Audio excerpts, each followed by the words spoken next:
Please see this. That was a very important question. That was a very important question. I'm bringing the another important question.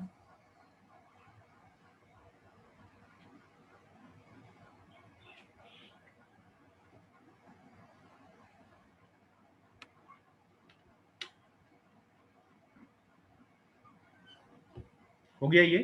कोई doubt है, पूछना है? I think not.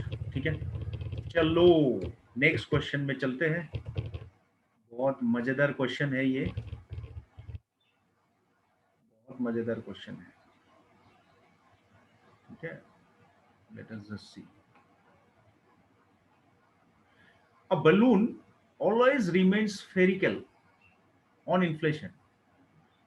इसको फूकते जाओगे बड़ा करने के लिए तो इसका शेप स्फेरिकल रहता है, क्योंकि बैलून का बहुत सारे शेप है, राइट?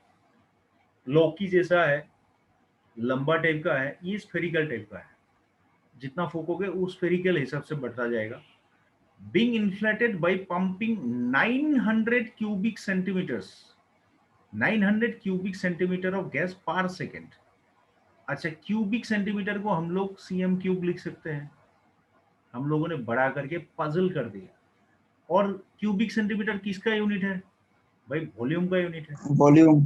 तो मैंने बुद्धि करके क्या दिया, मैंने मतलब क्वेश्चन में कि rate of change of volume दे दिया है 900 क्यूबिक सेंटीमीटर पर सेकंड, मतलब डीवी डीटी दे दिया है। बस डायरेक्टली भी बोल सकता है rate of change of volume is this much, नहीं बोला, ये समझना है, इसलिए इंपॉर्टेंट है।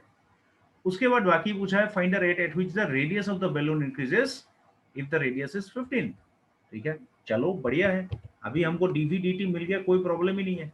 तो पहले इसका थोड़ा सा कहानी को ठीक ठाक कर लेते हैं। रेडियस नहीं जानते हैं हम लोग, रेडियस ले लेते हैं, क्योंकि मान लो तुम्हारे हाथ में ये स्फेरिकल बैलून है, यहाँ से तुम मान लो हवा दे रहे हो अंदर, यू आर पुटिंग, तो इसका वॉल्यूम के बारे में जानना पड़ेगा, तो you need to know the radius. And can someone let me know, अच्छा ये स्फेरिकल है ना, तो थोड़ा इसको डेकोरेट करना पड़ेगा ऐसे करके, नहीं तो पता नहीं लगेगा कि ये स्फेरिकल है। हाँ, तो स्फेरिकल बैलून है, इसका वॉल्यूम मुझे बोल सकता है क्या? वॉल्यूम का फॉर्मूला क्या है? 4/3 pi r cube. 4/3 pi r cube. Very good. बस कहानी वही है। मैं थोड़ा सा बिगिनिंग का स्टेटमेंट खा जाता हूं, तुम लोग रेडियस क्या है वो लिख लेना। Let r be the radius, तो वी बी द वॉल्यूम, तो वी कितना होगा? 4/3 पाई आर क्यूब होगा। अकॉर्डिंग टू क्वेश्चन लिखोगे, क्या दिया है? Dv dt is equal to 900 centimetre cube per second बोल के दिया है। ठीक है, डीवी dt मतलब ddt of 4/3 pi r cube है, दैट इज इक्वल टू 900। जब इक्वेशन लिखोगे हमेशा यूनिट को खा जाओ, यूनिट को मत लिखो। अच्छा, इसको जब तुम डिफरेंशिएट करोगे, 4/3 कांस्टेंट है, बाहर आ गया, आर क्यूब को डिफरेंशिएट करोगे 3r², राइट? 3r², फिर क्या आएगा? डी आर डी टी रहेगा, because you are doing the differentiation with respect to r. बस हो गया कहानी, कहानी इसमें खत्म। अब तुम इसका काम तमाम करो कैलकुलेशन में। ये 3 कट गया, तो इसके बाद हमें क्या मिलेगा? डी आर डी टी निकालने दिया है, देखो यहां से कितना बढ़िया से डी आर डी टी निकल गया। ये होगा 900 और बाकी है 4 पाई आर², 4 पाई आर², यही डी आर डी टी है। बस नाउ क्या लिखना है? एट आर इक्वल टू, कुछ बोला था 12 बोला था ना 8 बोला था, 15, at r equal to 15 centimetre, what is rate of change of radius? ठीक है, वैल्यू बैठा दो 900/4, पाई को पाई ही रहने दो, कोई टेंशन नहीं है। r² is 15², right? 15² को हम लोग कैलकुलेशन सुविधा के लिए 15 × 15 लिख लेते हैं, तो हमें कैलकुलेशन करने में ज्यादा आसानी आएगा। तो देखो, पहले 3 से काट लेते हैं 5, तो 3 से कटेंगे तो ये 300, इसको 3 से कटेंगे 5, दिस विल बी 100। अच्छा, ये तो कट ही गया ना, ये 25 और 4 कितना हुआ? 100 कट गया, मतलब 1/5 हो गया। देयरफॉर रेट ऑफ इंक्रीज ही बोल सकते हो, increase in radius is 1/π centimetre पर सेकेंड। देख लो देख लो, कुछ भी अगर पूछना है, एनीथिंग पूछ लो before I go to the next question.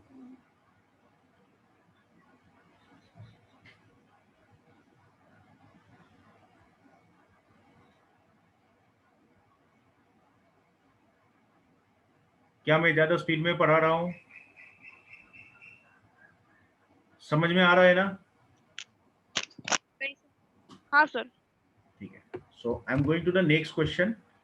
Next question भी स्फीयर के ही रिलेटेड है, तो इसको देखते हैं। नहीं करने से भी शायद होगा, तुम लोग कर पाओगे। I think I should have faith on you in that regard. A balloon which always remains spherical, कहानी सेम है, with variable radius, radius change होता रहता है। find the rate of its volume, rate of change of its volume, right, with respect to the क्या, with respect to the क्या है, कुछ नहीं दिया है, बस बोला है कि with the radius when the letter is, letter मतलब ये 10, अच्छा एक दिया है, sorry rate of increasing with the radius दिया है, विद द रेडियस दिया है, मतलब can you tell me with respect to which I have to differentiate? मुझे निकालने दिया है rate of increasing volume with the radius, मतलब मुझे ये जो चेंज निकालना है dv by dr, dv dv by dr, dv by d r, right, dv by d r निकालना है। तो रेडियस को तुम आर पकड़ लो, आर पकड़ लो पहले ही, लेट द रेडियस भी आर, तो वॉल्यूम हो गया 4/3πr³। ठीक है, तुम्हें निकालने दिया है DV d are.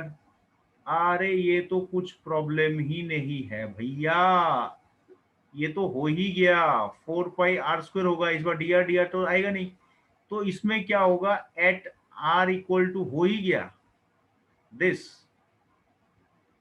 DV d r will be equal to 4π10², मतलब 400π, वॉल्यूम के लिए होगा सेंटीमीटर क्यूब, एंड देन पर सेकेंड नहीं होगा, सॉरी, सेंटीमीटर क्यूब पर सेंटीमीटर। ये यूनिट को लिखने में थोड़ा सा सावधानी बरतना पड़ेगा, नहीं तो उल्टा पुल्टा लिख देने से गड़बड़ हो जाएगा, उल्टा पुल्टा लिख देने से गड़बड़ होगा।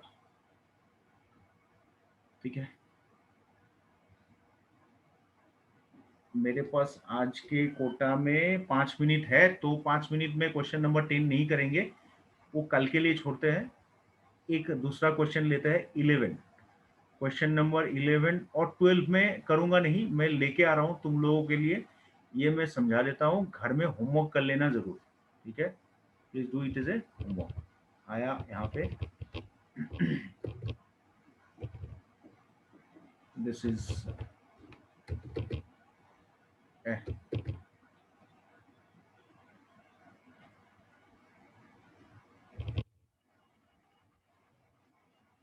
so this is the question, these are the two questions which you have to do at home। मैं डिस्कस करके दे रहा हूँ, I am going to discuss this two questions, तो तुम्हें बहुत बढ़िया से पता चल जाएगा। क्या दिया है देखो, a particle moves along A curve, एक कर्व में मूव करता है, जिस कर्व का इक्वेशन ये है, find the points on the curve, find the points on the curve at which y coordinate is changing 8 times as fast as x coordinates। मतलब y का चेंज x का चेंज से 8 टाइम्स है, y का change x का change से 8 times है। कहने का मतलब है dy dx is equal to 8, dy dx equal to 8। समझ में आ गया? तो यहां से तुम dy dx निकाल के यहां पटक दो, राइट, पटक देने के बाद तुम्हें क्या मिलेगा, फाइंड द पॉइंट्स निकालने दिया है, पॉइंट्स मिल जाएगा, क्योंकि ये एक क्या आएगा, क्वाड्रेटिक इक्वेशन आएगा, ये क्यूबिक इक्वेशन है, क्वाड्रेटिक इक्वेशन आएगा तो तुम्हें x का 2 वैल्यू मिलेगा, say x1 and x2, you will be getting two values, x1 and x2. Corresponding y1 and y2 you will find by putting it here. तो वही पॉइंट्स होगा. Try to do it, और नहीं होगा तो मैं कल करूंगा, बोलना. नाउ क्वेश्चन नंबर 12 तो मुझे बोलना ही नहीं है क्योंकि ऐसा स्फेरिकल हमने किया.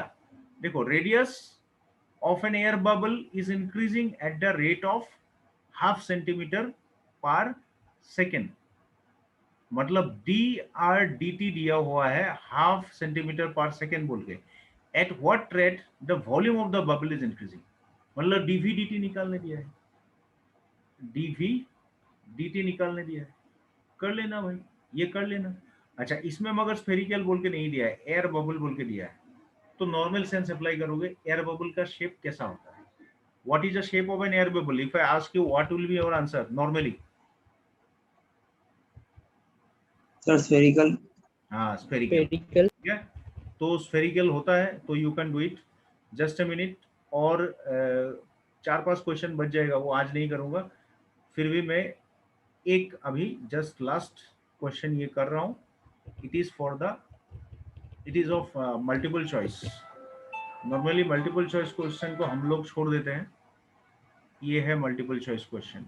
17-18 को कर लेना तुम लोग, आज नहीं करूंगा उसको. Choose the correct answer. Rate of change of area of a circle with respect to its radius E at r equal to this. बहुत आराम है. rate of change of area with respect to its radius, that is d/r of pi r square. कितना होगा? Twice पाई r होगा.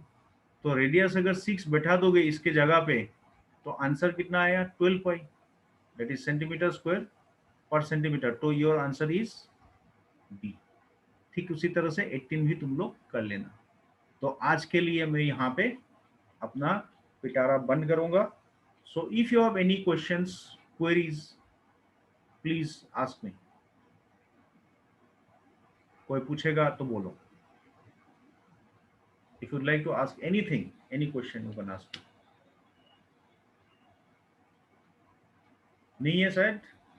सो till tomorrow, bye bye. So और 2 दिन मेरे को, 2 दिन नहीं, 1 day you have to again attend the extra class, that is Saturday. उसके बाद हम लोग अपडेट हो जाएंगे. So we do not have to take extra classes. Okay, thank you so much. Bye bye for today. Thank you sir. Thank you, sir. Thank you, sir. Thank you, sir. Thank you, sir.